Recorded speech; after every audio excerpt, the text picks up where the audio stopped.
Assalamualaikum warahmatullahi wabarakatuh. Alhamdulillahi rabbil alamin. Assalatu wassalamu ala asrafil anbiya'i wal mursalin wa ala alihi wa sahbihi ajma'in. Amma ba'du. Allahumma salli ala sayyidina Muhammad wa ala ali sayyidina Muhammad. Sahabatku, sebagai orang yang beriman, di saat jiwa sedang gundah, gelisah, takut dan was-was, maka hendaknya senantiasa kembali kepada Allah Subhanahu wa Ta'ala dan mohon perlindungannya agar diselamatkan dari mara bahaya. Tentunya harus dibarengi dengan iman dan takwa. Niscaya Allah selalu melindungi kita semua, sebagaimana dalam firman-Nya dalam surat Fussilat ayat 18. Bismillahirrahmanirrahim. وَنَجَّيْنَا الَّذِينَ آمَنُوا وَكَانُوا يَتَّقُونَ. Dan kami selamatkan orang-orang yang beriman, dan mereka adalah orang-orang yang bertakwa. Iman berarti kita meyakini dengan sepenuh hati bahwa tidak ada daya dan kekuatan, hanyalah Allah Subhanahu wa Ta'ala, serta mengakui kekurangan dan kelemahan kita. Kemudian kembali dan hanya kepada Allah kita mohon perlindungan, bukan kepada yang lain. Ingatlah bahwa minta perlindungan kepada selain Allah adalah bentuk kemusyrikan yang dilarang oleh agama. Bergantung kepada makhluk berarti menomorduakan Allah. Hal ini tidak boleh dilakukan karena perbuatan tersebut menggambarkan bahwa kita tidak bisa menerima ketentuan Allah yang maha adil dan bijaksana. Bertakwa artinya melaksanakan semua perintahnya dan menjauhi semua larangannya. Sesungguhnya seluruh aturan Allah berupa perintah maupun larangan bertujuan demi kebaikan kehidupan manusia. Bencana dan musibah-musibah yang tak kunjung usai adalah mungkin saja diakibatkan perbuatan manusia yang kerap kali melanggar larangan Allah. Mereka mengalami kebuntuan hidup karena telah melupakan perintah-perintahnya. Jika kita benar-benar ingin mendapatkan perlindungan Allah, maka hendaknya bertakwalah dan yakin bahwa hanya Allah lah yang akan melindungi kita. Sahabatku, sesungguhnya kejadian-kejadian yang dialami para Rasul cukup untuk kita jadikan teladan. Mereka selalu mendapatkan perlindungan karena keimanan dan ketakwaannya. Mereka senantiasa selamat dari berbagai mara bahaya karena keteguhan dan keyakinannya bahwa tidak ada zat yang bisa memberi perlindungan dan keselamatan kecuali Allah Subhanahu wa Ta'ala. Namun demikian, biasanya perlindungan dan pertolongan Allah itu datang belakangan. Hal itu semata-mata untuk menguji keimanan seseorang dan seberapa besar ketergantungannya kepada Allah Subhanahu wa Ta'ala.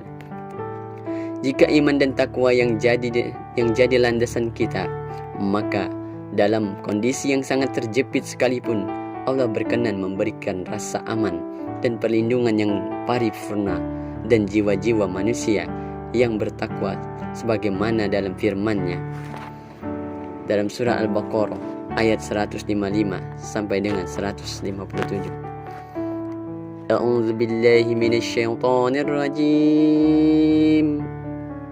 Bismillahirrahmanirrahim. وَلَنَبْلُوَنَّكُمْ بِشَيْءٍ مِّنَ الْخَوْفِ وَالْجُوعِ وَنَقْصٍ مِّنَ الْأَمْوَالِ وَالْأَنفُسِ وَالثَّمَرَاتِ وَبَشِّرِ الصَّابِرِينَ الَّذِينَ إِذَا أَصَابَتْهُم مُّصِيبَةٌ قَالُوا إِنَّا لِلَّهِ وَإِنَّا إِلَيْهِ رَاجِعُونَ أُولَئِكَ عَلَيْهِمْ صَلَوَاتٌ مِّن رَّبِّهِمْ وَرَحْمَةٌ وَأُولَئِكَ هُمُ الْمُهْتَدُونَ. Dan sungguh akan kami berikan cobaan kepadamu dengan sedikit ketakutan, kelaparan, kekurangan harta jiwa dan buah-buahan. Dan berilah kabar gembira kepada orang-orang yang sabar, yaitu orang-orang yang apabila ditimpa musibah, mereka mengucapkan Inna lillahi wa inna ilaihi raji'un. Mereka itulah yang mendapatkan keberkahan yang sempurna dan rahmat dari Tuhannya. Dan mereka itulah orang-orang yang mendapat petunjuk. Sahabatku sekalian, orang yang beriman dan orang yang tidak beriman diuji dengan berbagai cara. Misalnya mendapatkan bencana alam atau terkena penyakit, kecelakaan, dan lain sebagainya. Musibah seperti itu seringkali menimpa individu maupun sekelompok masyarakat. Dampaknya ialah kerugian materi dan penderitaan batin. Orang kaya bisa jadi bangkrut. Gadis cantik menjadi buruk karena wajahnya terkena reruntuhan rumahnya atau kecelakaan lain. Karenanya, manusia haruslah pandai-pandai mengambil pelajaran dari setiap kejadian. Setiap yang diciptakan Allah dan yang diadakannya selalu menyimpan tujuan.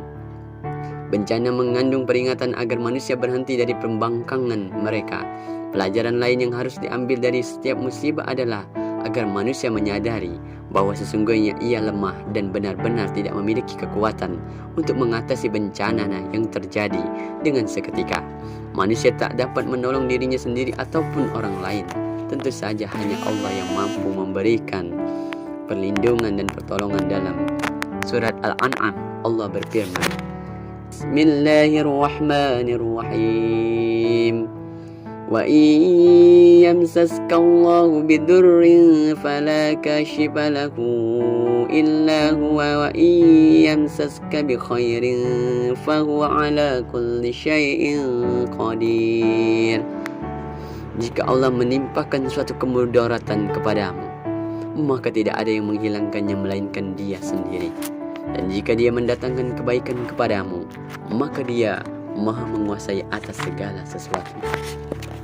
Sahabatku dimanapun kalian berada, tidak ada sikap yang paling bijaksana ketika kita ditimpa musibah kecuali mengembalikan segala urusan hanya kepada Allah, sambil merenungi sebab-sebabnya, kemudian mengambil pelajaran darinya, lalu berpikir apa kira-kira hikmah di balik musibah itu. Jika semua itu bentuk ujian iman, maka bersyukurlah, karena Allah berkenan meningkatkan derajat kita. Jika itu peringatan, maka berbahagialah, karena Allah sayang kepada kita. Dan jika itu azab, maka segera sadar dan mohon ampunlah kepadanya. Insting bisikan jiwa untuk mengatakan inna lillahi wa inna ilaihi raji'un. Segala sesuatu milik Allah dan sesungguhnya kepada Allah segala sesuatu kembali. Bukan insting mulut zohir, tetapi insting jiwa, bisikan kolbu, petunjuk Allah di hati, jiwa yang suci yang diridhoi oleh Allah Subhanahu wa ta'ala. Jiwa yang selalu melewati jalan-jalan yang suci yang telah ditunjukkan oleh Allah Subhanahu wa ta'ala. Untuk mencapai kepada tingkat demikian itu, maka manusia perlu terus-menerus melatih dirinya, yaitu menundukkan hawa nafsunya untuk selalu taat kepada Allah Subhanahu wa ta'ala. Hendaknya melatih jiwanya dengan sifat sabar dan menerima ketentuan Allah, dan tidak putus asa atas segala musibah yang menimpanya. Apabila jiwa ini dekat dengan Allah dan tenang berada di sisinya, maka kita akan selalu siap menghadapi ujian maupun bencana apa saja.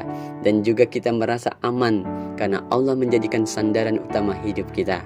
Allah yang akan melindungi kita. Kita memang tidak perlu takut menghadapi tantangan dan ancaman apapun seperti santet, tenung, atau hal-hal lain yang bisa mengancam keselamatan selama kita berada pada posisi yang benar dan dekat dengan Allah. Sikap ini harus selalu ada pada jiwa-jiwa muslim yang beriman, jiwa yang berpegang kepada keyakinan la haula wala quwata illa billah. Tidak ada daya dan kekuatan kecuali bersandar kepada Allah. Keyakinan inilah yang menyebabkan kita mendapatkan perlindungan dan perhatian dari Allah Subhanahu wa ta'ala. Dalam surat Fussilat ayat 30, Allah menerangkan, Bismillahirrahmanirrahim. Innalladzina qalu rabbuna Allah thumma istaqamu tatanazzalu alaihimul malaikatu alla takhafu wa la tahzanu wa abshiru bil jannati allati kuntum tu'adun. Sesungguhnya orang-orang yang mengatakan Tuhan kami ialah Allah, kemudian mereka meneguhkan pendirian mereka, maka malaikat akan turun kepada mereka dengan mengatakan, janganlah kamu merasa takut dan janganlah kamu merasa sedih, dan bergembiralah kamu dengan memperoleh surga yang telah dijanjikan Allah kepadamu. Rasulullah SAW pernah memberikan nasihat, janganlah bersedih, ingatlah di masa sulit, pasti Allah akan mengingatmu. Logikanya, jika kita yakin bahwa Allah bersama kita, maka hati ini yakin pula bahwa Dia mengenal kita di waktu susah. Bila mengenal kita dalam keadaan sulit, maka Dia tentu melepaskan kesulitan itu.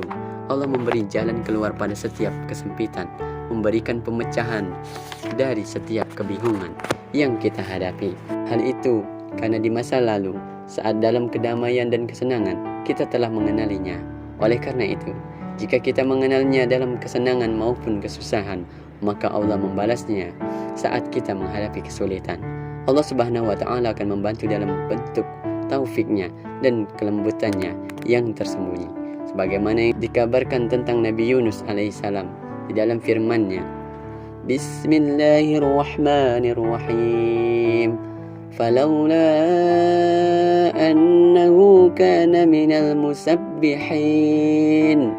Maka kalau kiranya dia tidak termasuk orang-orang yang banyak mengingat Allah. Bila kita merasa beriman kepada Allah, maka wujudkan dengan selalu bersandar kepadanya di waktu suka maupun duka.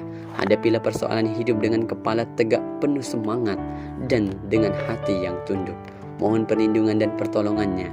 Janganlah menjadi manusia yang sombong, yang merasa kuat dan mampu menghadapi apapun tanpa mengharapkan pertolongan Allah Subhanahu wa Ta'ala. Demikianlah yang dapat saya sampaikan.